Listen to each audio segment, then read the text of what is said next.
প্রিয় শিক্ষার্থীবৃন্দ, আসসালামু আলাইকুম। সবাইকে টিপস অ্যান্ড টেক এবং ইনোভেট আইকিউ ইউটিউব চ্যানেল পক্ষ থেকে শুভেচ্ছা স্বাগতম। আশা করি সবাই ভালো আছো, সুস্থ আছো। প্রিয় শিক্ষার্থীবৃন্দ, আমরা গত ক্লাসে আ নবম ও দশম শ্রেণীর ৬ষ্ঠ অধ্যায় প্রোগ্রামের মাধ্যমে সমস্যার সমাধান, আ এই অধ্যায়ের যে পাইথন যে প্রোগ্রামিং আছে, সেখানে আমরা ব্যবহারিক সমস্যা ১ নিয়ে ডিসকাস করছিলাম। সেটা ছিল দুটি সংখ্যার ইনপুট দুটি সংখ্যার যোগফল নির্ণয়ের আ জন্য একটা পাইথন প্রোগ্রামিং। তো আমরা সেটা নিয়ে ডিসকাস করছিলাম। তো তোমরা হয়তো অনেকেই ভিডিওটা দেখছো। যারা দেখো না তারা অবশ্যই ভিডিওটা আই বাটনে দেওয়া থাকবে। সেটা দেখে নিবে। আ আমার চ্যানেলে যারা নতুন তারা অবশ্যই চ্যানেলটা সাবস্ক্রাইব করে দিবে, পেজটা ফলো করবে। তোমরা অবশ্যই কে কোথা থেকে দেখতেছো সেটা কমেন্ট করে জানাবে। আর ভিডিওটা শেয়ার করে অন্যকে দেখার সুযোগ করে দিবে। তো লেটস গো আওয়ার ডিসকাশন।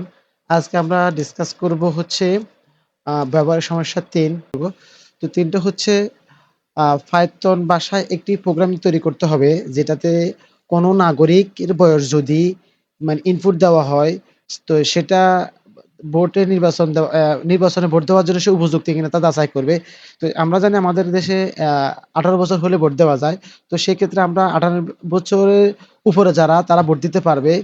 আর ১৮ বছরের নিচে যারা তারা ভোট দিতে পারবে না। এই ধরনের একটা আমরা প্রোগ্রামিং করব। সেটা হচ্ছে তোমরা এই যে এইটা আমি তোমাদেরকে দেখাইলে তোমরা হয়তো একটু এই প্রোগ্রামটা নিয়ে আমরা ডিসকাস করব।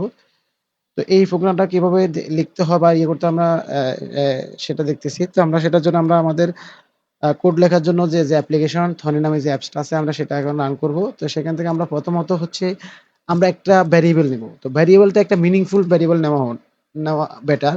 তো সেক্ষেত্রে আমরা যে এই আমাদের এটা হবে বয়স, হবে সংখ্যা হবে। সেটার জন্য আমরা ডিক্লেয়ার করে যদি আমাদের এটা ইন্টিজার টাইপের হবে। ওকে, আমরা ফাংশনটা ক্লোজ করলাম। তারপর আমরা এটার ভিতরে ইনপুট নেব। আমরা ইউজার থেকে কি নেব?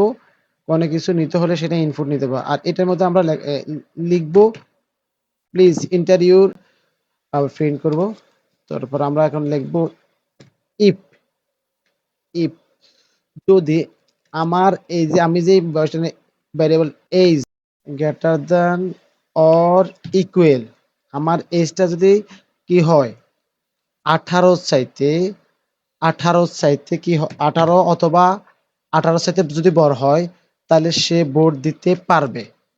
তাহলে সে কি ভোট দিতে পারবে। আমার এজটা যদি এই যে আমি 18 এখানে ডিক্লেয়ার করে দিলাম, এটা আমার নির্দিষ্ট একটা এজ 18 বছর উপরে হলে বা সমান হলে ভোট দিতে পারবে। তাহলে আমি এখানে লিখবো প্রিন্ট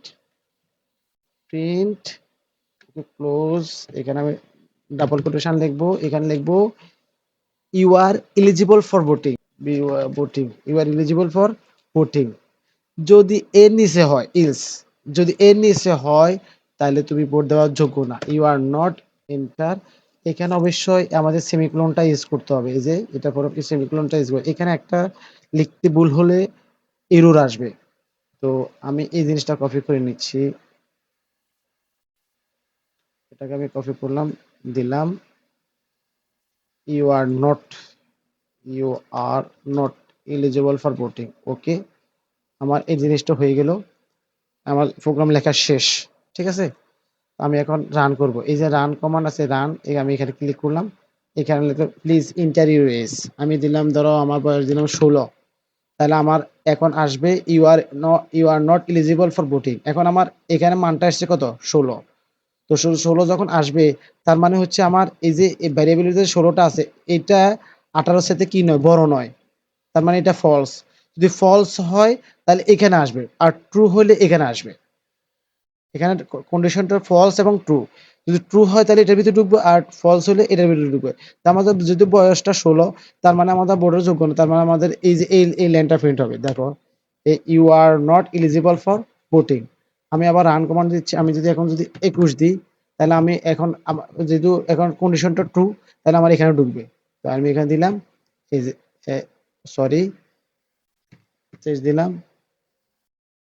দিলাম you are eligible for voting. তো এটা হচ্ছে ভোটিং দেওয়ার ক্ষেত্রে যে বয়স নির্ধারণ করা হয়, এইটা হচ্ছে পাইথন প্রোগ্রামিং। তো আমরা নেক্সট ভিডিওতে কোন সংখ্যা জোড় না বিজোড় তা নির্ণয় একটা প্রোগ্রাম ডিসকাস করব। তো ওই প্রোগ্রামটা আমি দুটো ওয়েতে তোমাদেরকে লিখে দেখাবো। তো তোমরা ধৈর্য সহকারে ভিডিও দেখার জন্য অসংখ্য ধন্যবাদ। তোমাদের প্রতি আবার রিকোয়েস্ট থাকবে, তোমরা যদি আমার চ্যানেল নতুন হয়ে থাকো অবশ্যই চ্যানেলটা সাবস্ক্রাইব করে দিবা, আর পেজটা ফলো করবা, ভিডিওটা শেয়ার করে অন্যকে দেখার সুযোগ করে দিবা, তোমার লাইক কমেন্ট করতে ভুলবে না। তো ভালো থাকো, সুস্থ থাকো, আল্লাহ হাফেজ, wish you all the best, Namo today.